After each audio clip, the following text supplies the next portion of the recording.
In the first video of this series, we had a brief overview tour of the interface in Hardcore.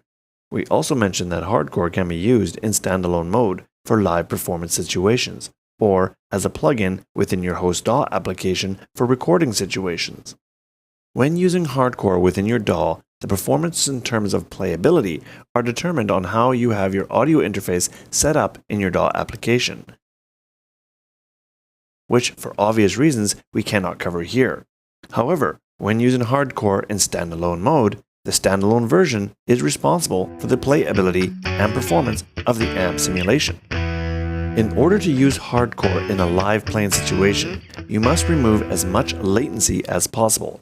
And for those that are not aware of what latency is, in a nutshell, latency is the time it takes for the signal of your guitar to travel in through your interface into Hardcore, at which point is processed by the various effects and simulators in the application, then sent back out to your audio interface and eventually to your speakers. There are a few things that can help in lowering latency, so let's take a look at what we can do. When in standalone mode, click on the options, then select Audio Settings. From the pop-up window, click on the Audio Device menu. The options shown here will depend on the audio interface you are using and the types of drivers they support.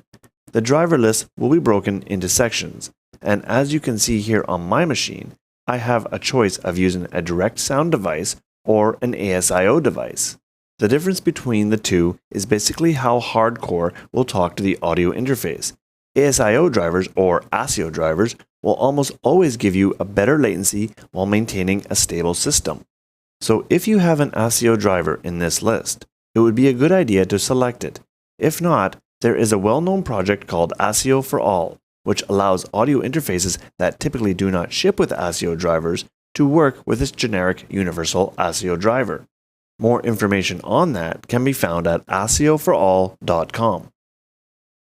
As you can see here, I have selected the ASIO driver for my audio interface. The next step is to set the buffer. The value you can set here will determine the overall latency. Lower numbers will produce less latency, but in turn, lower numbers create more work for your computer's CPU.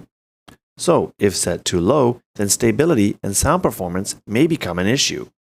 It is recommended that you play around with these numbers till you find a happy medium for sound quality and playability with latency values.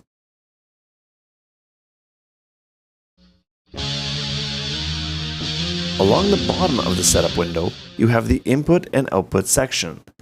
Use these menus to determine the source input that your guitar is plugged into and the output of your interface that is connected to your mixer desk or directly to your speakers. So, in this video, we looked at setting up your audio interface to achieve maximum playability when using Hardcore in standalone mode. In the next video, we'll take a closer look at the input and output sections along with the EQ and cabinet sections of Hardcore.